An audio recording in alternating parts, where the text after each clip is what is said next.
Turn now to the crisis in the Middle East and the war between Israel and Hamas. Joining us from Tel Aviv is Israeli Prime Minister Benjamin Netanyahu. Welcome back to Face the Nation, sir. Thank you. Good to be with you.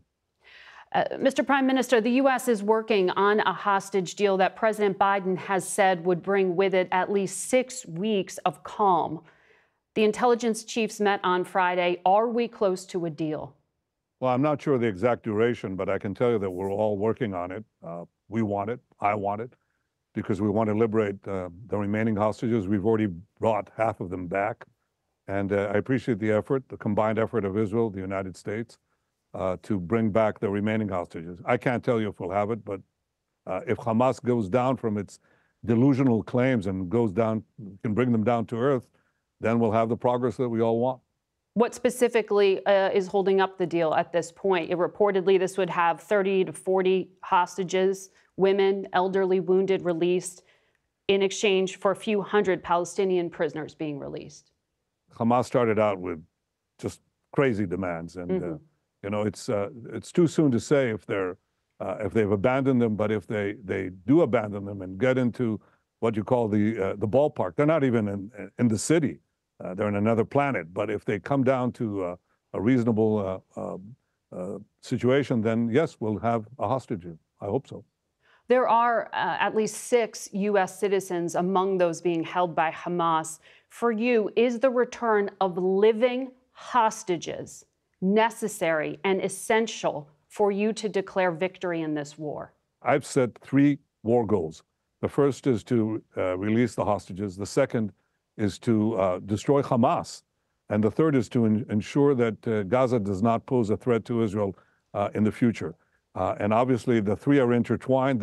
They're achieved basically by our very effective and often heroic military operation, and also by tough negotiations. We're combining the 2, and I hope it yields the result. But understand that unless we have total victory, we can't have peace. We can't leave Hamas in place. We can't leave a quarter of Hamas battalions in Rafah and say, well, that's fine. On the issue of the hostages, as you know, time is of the essence here. So if this deal happens and there are 6 weeks of calm that go with it, does that provide an opening to end this war, or will you still go into southern Gaza, into Rafah, regardless? Yeah, well, victory is within reach, and you can't have victory until you eliminate Hamas. Hamas is a terrorist organization that... once we begin the Rafah operation, the intense phase of the fighting is weeks away from completion. Not months, weeks away from completion. And that is, we've already destroyed 18 out of the 24 Hamas terrorist battalions. So we have and 4 of them are concentrated in Rafah. We can't leave the last Hamas stronghold without taking care of it. Obviously, we have to do it. But understand, too, that I've asked the Army to submit to me a double plan. First, to evacuate, to enable the evacuation of the Palestinian civilians in Gaza, and obviously, second, to destroy the remaining Hamas battalions. That gets us a real distance towards the completion of our victory. And that, we're not going to give it up. If we have a deal, it'll be delayed somewhat, but it'll happen. If we don't have a deal, we'll do it anyway. It has to be done, because total victory is our goal, and total victory is within reach, not months away, weeks away, once we begin the operation. Well, the White House says they need to see a credible and executable plan to protect civilians and the 1.4 million people who are sheltering in southern Gaza. This morning, the White House says they still have not seen such a plan, and no major military operation should proceed without it. Have you approved the plans that you said you've asked for? Actually, Margaret, I'm going from here to a meeting with the General Staff where they're going to show me this dual plan. Okay. A plan to evacuate and a plan to dismantle those remaining battalions. So yes, by the way, we agree on this. I mean, we don't have to be prodded. We're on the same page with the U.S. on this, because that's how we do it. The reason you have that population in Rafah is because we actually cleared them away from the other places, the zones, combat zones that we had. That's why they're there. So now there's room for them to go north of Rafah to the places that we've already finished fighting in. That's where you're going to move. Basically what we're going to do. That's the plan, yes. To move 1.4 million people into northern Gaza. Can you guarantee that the IDF will not I didn't say push, northern Gaza. I said sorry, I said go north ahead. of Rafah. Okay. I said north of Rafah. In the northern part of the Gaza Strip, we still have fighting going on. Right. But we are, that is important. It's important to understand, moving civilians out of an area that is going to be a combat zone is not a bad thing. It's a good thing. Sure. And that's what Israel is going to do. Understood. But the IDF, can you guarantee that they won't push Palestinians out of Gaza and into Egypt? As you know, Egyptian officials have said if you do that, you are putting at risk 46 years of peace. Look, I think that the Egyptians know very well that that's not our purpose, and that won't be the result. And we're coordinating. We're talking to the Egyptians all the time. So that's not, I don't think that's an issue. The peace between Israel and Egypt has served the interest of both countries and will continue to serve the interest of both countries. I don't think it's in any danger. You said that victory is within reach, but U.S. intel says the IDF has only destroyed 30% of Hamas leadership, and that the amount of tunnels that Hamas uses have really only been tiny in terms of what has been destroyed by the IDF. There is growing distrust of you personally, sir. You know this, in the U.S. Congress and within the Biden White House. When your closest ally is telling you things like this and telling you that you need to reconsider a strategy, isn't it worth considering? Look, I think that the U.S. agrees with us on the goal of destroying Hamas. Yes. And on the goal of releasing the hostages. The decisions of how to do that are left with us and with me and the elected cabinet of Israel. And we're doing a lot of things that we were told by the best of friends initially turned out not to be true. They said you can't enter the ground war without having enormous complications. They said you cannot fight, you can't enter Gaza City, you can't go into the tunnels, it'll be a terrible bloodbath. All of that turned out to be not true.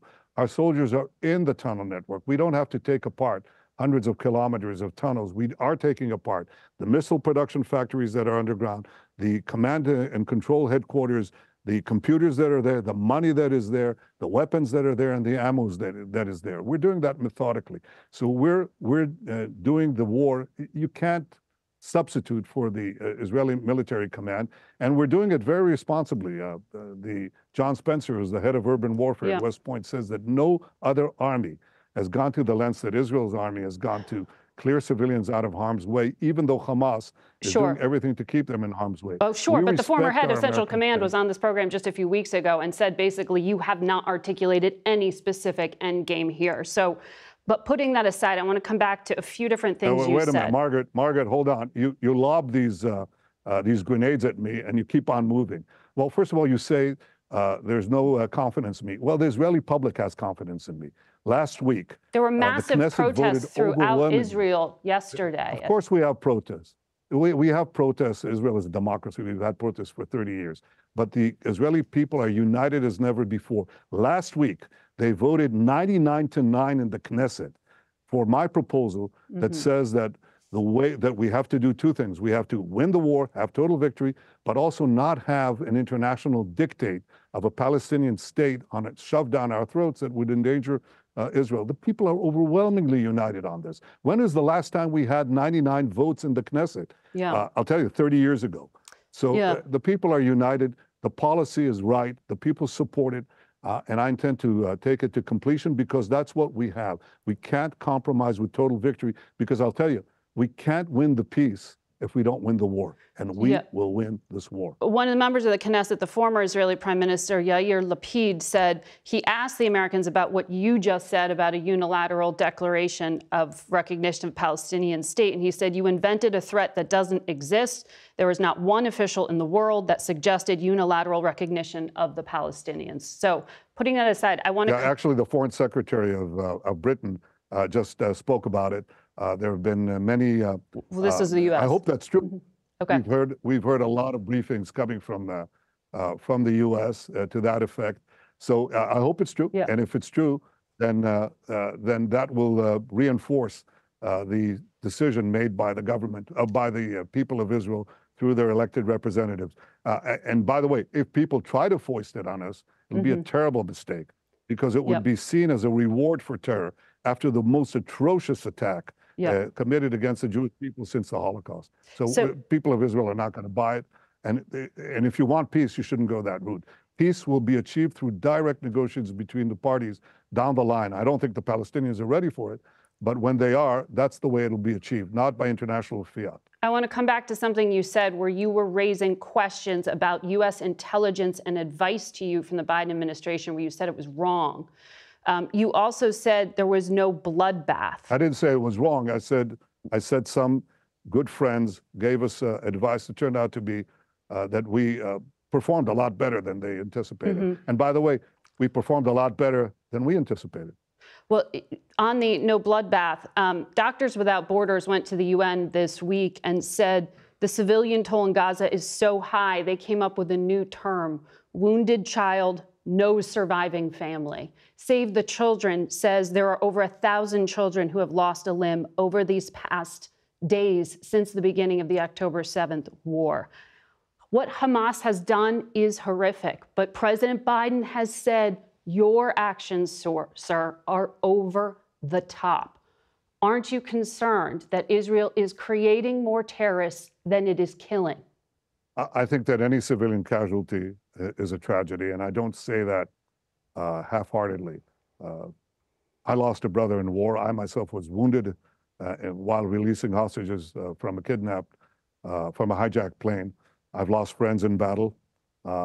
I know what it means to lose friends and what it means to lose family members. So we don't have an argument there. But this war has been forced upon us by a cynical enemy that not only targets our civilians, has raped, beheaded, burnt babies alive, killed children in front of their parents and parents in front of their children. This enemy not only targets civilians, but hides behind civilians, Palestinian civilians. Mm-hmm. So they're committing a double war crime. I have to come back and say that in terms of the way this battle is fought, there is no parallel to the difficulty that we face. And John Spencer, the head of urban warfare at West Point, says that no other army has faced such a task. He gives one comparison. Yeah, that's not the question I asked, though. He gives Mosul as a comparison. Well, it is, but that's the answer. You can't say, oh, you give immunity to the terrorists because they're hiding among civilians and forcing civilians not to leave. So what do? You say, okay, we'll give you immunity. Hamas survives. Will live to fight another, to commit mm-hmm. another massacre and another massacre. What would America do? Yeah. What would America do, Margaret, if you faced the equivalent of 20 9/11s, 50,000 Americans slaughtered in one day, 10,000 Americans, including mothers and children, held mm-hmm. hostage? Would you not be doing what Israel is doing? You'd be doing a hell of a lot more. And all Americans that I talk to, nearly all say that. So Israel has gone to extraordinary lengths, calling up people, civilians, Palestinians in Gaza, telling them, leave your home, sending pamphlets. We have done that effort. Hamas tries to keep them at gunpoint. We'll clear them out of harm's way. We'll complete the job and achieve total victory, which is necessary to give a secure future for Israel, a better future for Gaza, a better future for the Middle East, and a setback for the Iran terror axis. That's in all our interest. It's in America's interest, too.